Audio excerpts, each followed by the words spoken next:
Hi guys, Dave Wilson here again. Fabulous video for you here today. This is another special one. My personal favourite, the Half Persian 4-in-1. Beautiful bracelet. I actually wear one of these myself. Now here's the thing, there are 101 different ways to make this, and if you see some of the other videos, some of them are frighteningly complicated. There's methods where you use a bar, a wire, you're tying jump rings together. Some people even use a strip of wood and put nails in and stick all the jump rings on and that. Way overcomplicated. You don't need to do any of that. One single move. That's all you need, one move. So I'm going to show you how to do it today. Nice and simple. You can pre-close half of the rings, and that one move you actually put 2 rings on at the same time, so you're doubling your speed. So you can actually make one of these bracelets really quick, really easy, with one simple move, with half of it pre-done. So let me talk you through it, show you how to do it, and everything you ever wanted to know about the Half Persian 4-in-1. So grab your jump rings, follow me. So this is it. This is one of my Half Persians, and this is sterling silver. And the thing that I love about this is it makes a great bracelet. You see, look at this.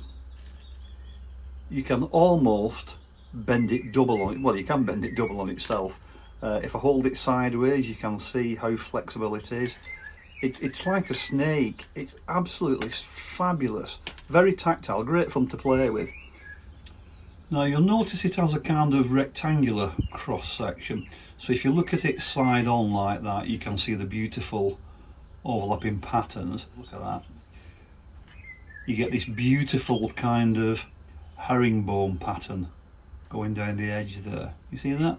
Really nice, really beautiful. You'll notice as well that it's symmetrical. So it doesn't matter whether you wear it that way or you wear it that way, it kind of pretty much looks the same. I put chain ends on, these are fully soldered, and I put the chain ends on. You can see it creates a nice finished bracelet. Really lovely, very comfortable to wear and really easy to make. So let me show you how to do it. Okay, let me give you some figures. So this is about 7.5 inches long. This is sterling silver, and I can tell you that this bracelet weighs about ½ an ounce. It's about 16 grams. Now, yes, I've got the chain ends and the lobster clasp on it, but this uses just over 100 rings. If you were making it without the lobster clasp, you're probably going to need about 130 rings in this size. So these rings are 5mm inside diameter, so that's the mandrel that I use to make them, 1mm round wire, and the width of the bracelet, which is one jump ring basically, is 7mm. So you got 5 in the middle, 1mm at the top, 1mm at the bottom, so 7mm wide bracelet. And that's quite nice. For my American friends across the pond there, I'll put some sizes on screen for you, because you can't calculate the ratio if you're dividing wire gauge, which is just a number, by imperial measurements. You have to work in metric. So I'll put some imperial measurements on the screen for you, give you some suggested sizes to make this. Now, first of all, jump rings. Okay, the jump rings need to be an aspect ratio of 5. Now what do I mean by that? Pure and simple, what it means is the inside diameter needs to be 5 times bigger than the diameter of the wire. So in this case, for example, I'm using 1mm wire, so the inside diameter of the jump ring is 5 times that, so it's 5mm. So if you're using 1mm wire, if you're making jump rings, you would make them on a 5mm mandrel. Okay, and it's very important that you stick to that. And the reason is, the other name for this bracelet is the Half Persian 4-in-1. Okay, and the clue's in the title there, because when you make it, each ring has 4 other rings going through it. So that ratio of the width, that's why it needs to be 5 times bigger than the thickness of the wire, so that you can fit the 4 rings inside it. So very important. This is an aspect ratio 5, okay, and as you see, it makes a nice bracelet. Now, a little tip about buying jump rings. As you know, I've got the Pepe Tools jump ring maker, so I can make thousands of jump rings in a couple of minutes. But with these particular ones, I buy them pre-made. I get these from Coxsons here in the UK, and I'll put a link in the description for you. Why do I buy them pre-made? Well, here's the thing, right? On this bracelet, I priced this up last night. To buy the wire versus buying pre-made jump rings, it's about £2 more. That's all. So for the sake of £2, I don't need to coil it, I don't need to cut it, I don't need to polish them. I just open the bag and start making the bracelet. Simple as that. So do compare the prices. But as long as you stick to that ratio of 5, then you can make it as big as you want. For example, here we go, look at this. So my silver one is 1mm wire on a 5mm mandrel. This is 3mm. This is just aluminium wire. So this is 3mm wire on a 15mm bar. In fact, my jump ring maker couldn't do it, so I had to use a doming punch. Just try and find something that was 15mm. So just as a comparison, 1mm wire on a 5mm mandrel, aspect ratio 5.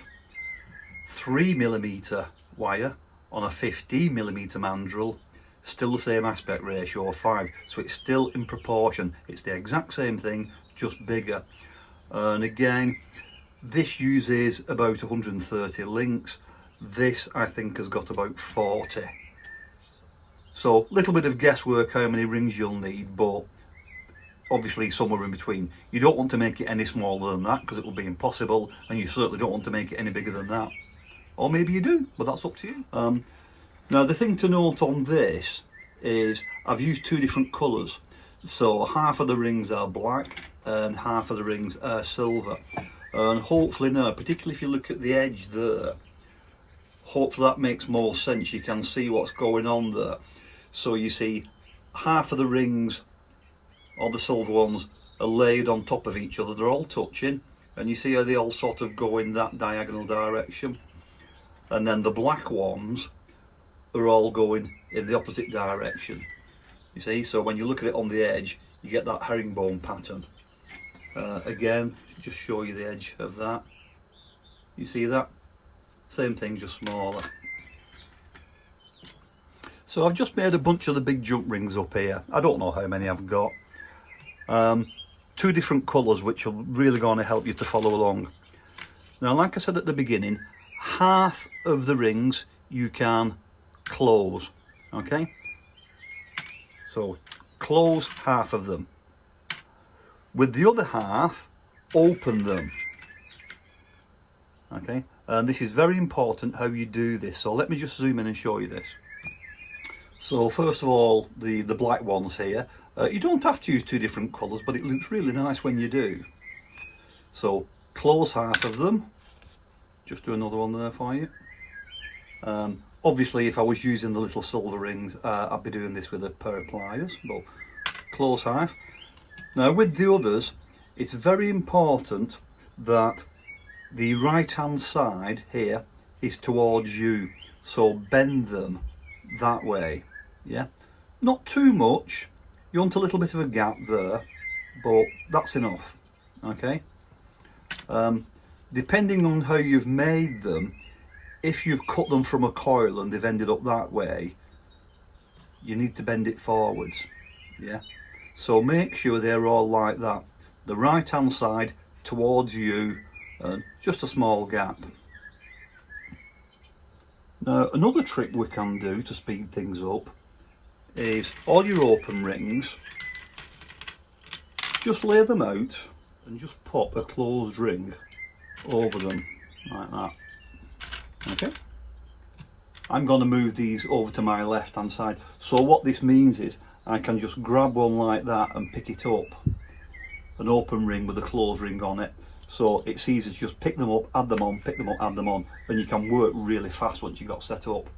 So let's make a start. Okay, so I'm going to make it in my right hand and I'm going to make it in this direction. So just take a look at that, just understand that. So the black ones are going to be angling away, so bottom right to top left. You see that? They're going to be angling that way. Let's get a ring. Okay, so the black ones are going to be going that way. The silver ones are going to be going that way. The black ones are stacked up towards the left, so the black one is on the left is in front of the next one. And then you can see here the right ones, you see they stack up to the right. Okay, I'll try to leave this there in shot for you so you've got something to refer to, and hopefully it'll help you understand what we're doing down here. To start with, we need 3 closed rings and 1 open one. We're just going to put all 3 of the closed ones on the open one and close it up. There we go. That's all we're doing. So 3 closed ones on 1 open one. You see? Now getting started is a little bit fiddly, but it's not difficult.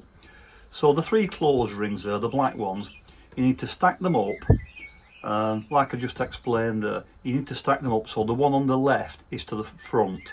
Okay, so we've got number 1, number 2, number 3. You see that? And if you tilt it down, you can see the one on the left is towards the front. Okay, simple as that. And then flip that other one up at the top, so you've got this kind of arrangement. So I'll zoom in a little bit, hopefully you can see this. So it's the black rings that you need to worry about really. So stack them up, so again they're going in that direction, so they're slanted, so go into the top left. Yeah, and got one of our open and closed ones there. So we're starting off, we've got number 1, so number 2, so I'm approaching it from the right there, from my side. Okay, and then we want to pick up all the way around. We want to pick up 3 and 4 and then come in, and it needs to sit next to the other one. Yeah, so you can see how even with the first move now you start to see that sort of wheat herringbone pattern going towards the right there. Okay, I'm going to take that off and I'm going to do it again so you can see it. Okay, so once more from the top, we've got the 3 rings there stacked up with the one on the left towards the front, and if you look at them on the top, they are pointing from bottom right to top left. Yeah, the silver one there, that's going over the top there, but don't worry too much about that yet. So open ring, I've already got 1 on it, so number 1, go through from my side, so that's number 2, we flip it round and we're getting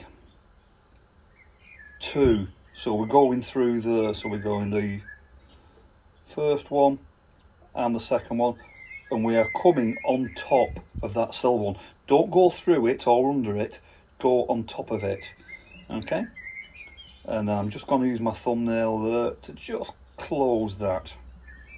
Yeah, and you can see what we've got there. So again, if you look at it from the top, we can start to see that herringbone pattern.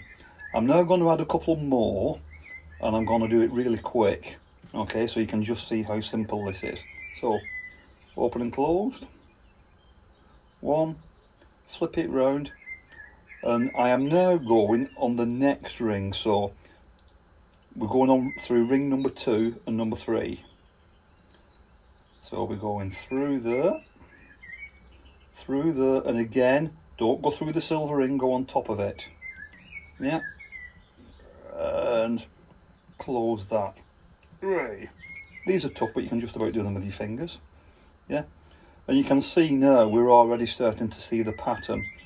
Okay, you see the black wings are touching each other, the silver rings are lying on top of each other, and if you look at the end there, you can see the herringbone pattern starting to emerge. So I'll just add a couple more. Notice as well, I'm going through from my side, I'm going through from this side. Okay, flip it round, and remember there's two, so I want 3 and 4. So you go through the fourth one, through the third one, and if I just show you there, can you see where that's going there? If I open that up, you see it's going through the 2 of them. Yeah, so it's going through the 4th ring and the 3rd ring, and it lays flat with the others. So again, once you've got a couple of rings on, it becomes obvious. It's really easy because it just lays flat against the others. Yeah, and then using my thumbnail there to brace it, and I'm just pushing it and just close that. Yeah. And what you'll find is once you've got the first 2 on, they kind of fall into place really. You can't really get it wrong. They're all the same size, they're all going in the same direction, so they start to kind of just drop into place. You see with this now, I put that through, you see that? Don't even have to think about it, it just goes straight in. Yeah. Now this is really tricky on camera, but I'm going to try and flip it round the other way so you can see it from the front. So again, 1, 2, flip it round, and you can see where the silver ones are going in there. So I'm going in the next hole there, you see that? 3 and 4, and you see, hope that makes sense. I hope you can see that there. Now once you've got 2 or 3 links on, you can put it down. So you think, oh no, what have I done? How am I going to work that out? Okay, there's an important thing that you need to understand. Okay, so we'll pick it up and just get it flat. Now you notice here, the ring there at that end, that's got 3 rings going through it. The black one's got a couple of rings going through it. Look at the other end there, and you see you've got this ring here. Okay, you see that ring only has 1 going through it. You see that? That is the important one. That is always the ring that you're working from.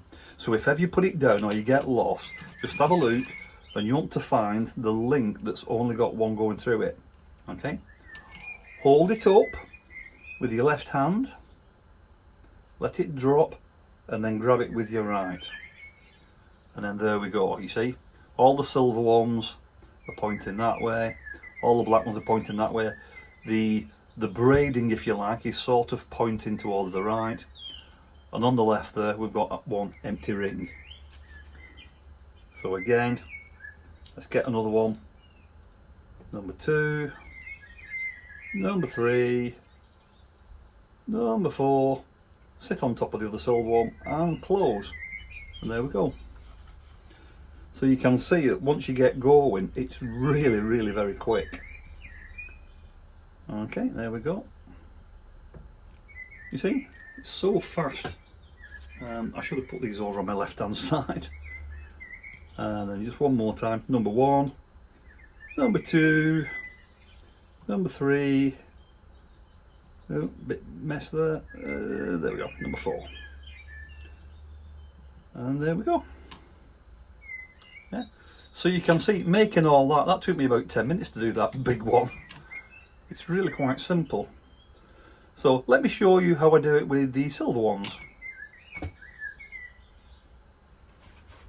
Incidentally guys, great tip. Obviously I'm doing this big in aluminium so you can see it, but this is a really cool way of learning a new weave. Just scale it up, keep the same ratio as I said, make it bigger, and just buy aluminium rings or some cheap craft wire, copper, brass, anything. And this is a really great way to learn how to do something. And then once you understand it and you absolutely know how it works, how it loops, which way round it works, and you absolutely get it in your head, then you can switch to the tiny silver rings and make stuff in silver and gold. You know what? I've just noticed something. I'm not wearing my Optivisor. So that's another reason for making it bigger. Okay, at least you can see the damn thing. Right, let me put my Optivisor on and I'll show you how I do this with the little silver rings, just to show you how a real jeweller does it. Follow me. I've got my little silver rings here, and exactly the same as with the big ones, I can close half of them. And once again, it's actually quite easy to just do this with your fingers. It's not difficult. So close half, and then again the other half, I want to open them just a little bit. Okay, and then as before, I'm going to pop the closed one on each of the open ones, and this just speeds up, it just makes it easier to pick things up afterwards. You know, you're not having to put things down and pick up plies and one thing and another. So I'll start as before, so 3 closed and 1 open. So I'm just going to pop those 3 on there. Now these are all the same colour, obviously, so it's, you know, you're not going to see the same contrast as with the big one, but I just want to kind of show you that basically it can be done even with tiny little rings like these. So there you go, same starting point. I've got 3 closed ones on another closed one now. So I need to get to my starting position. So there we go, the same starting position. You see the 3 there pointing up to the top left, and then the other one, which will be the silver one here, is pointing up to the top right. Okay, I'm going to try and do this without moving my right hand. I've got my Optivisor on and I've got a camera in the way, so it's not easy. Okay, so I've got number 1, so I'm going to go through again, going through from my side. Number 2, flip it round, 3 and 4, and then just close it up a little bit. So you can see there, even after the first move, you're starting to see the herringbone pattern pointing to the right. Let's pop another one on. So again, I've got a closed one on it, number 1. I'm going through from the right, so number 2, and you see the end 2 there, that's 3 and 4. So I want to go through the 4th one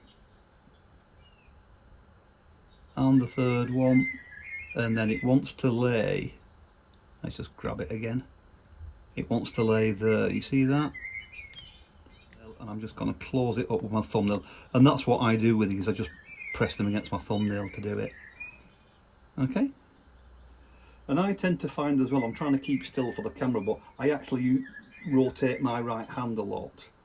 I tend to find actually that the left hand actually stays still most of the time, and I actually do the weaving really with my right hand. So I'll bring it up, for example, bring it over there, flip it round through, and then bring it there.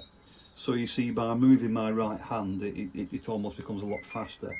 But again, this is just practice, it's just getting used to it. So we see 1, 2, flip it round, 3, 4, and what you'll find is once you've got, I'd say about the 3rd move, it then just falls together, and exactly the same as before. You see, you pick it up and you're looking for that one single ring at the end. So there we go, pick that up, there we go, and you're off again.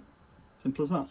Once you've got a few on, it's worthwhile, you might want to just have a closer look with your magnifying glass on and just close them up, make sure they're all butted up nice and tight so that they don't come undone.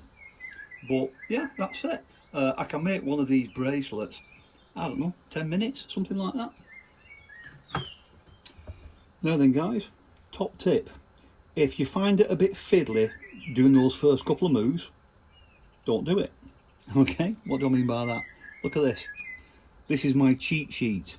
Okay, it's a little piece of the 4-in-1, yeah, and I use this to get started. So when I want a 7-inch bracelet, I grab this, take it to about 8 inches, and then I'll just cut this bit off again. And you see, if you look at that, you see, I look at the end there, you see that? I've got my one link there, so I just grab that, and there you go, start weaving. Top tip. Okay, let me show you some options for finishing it.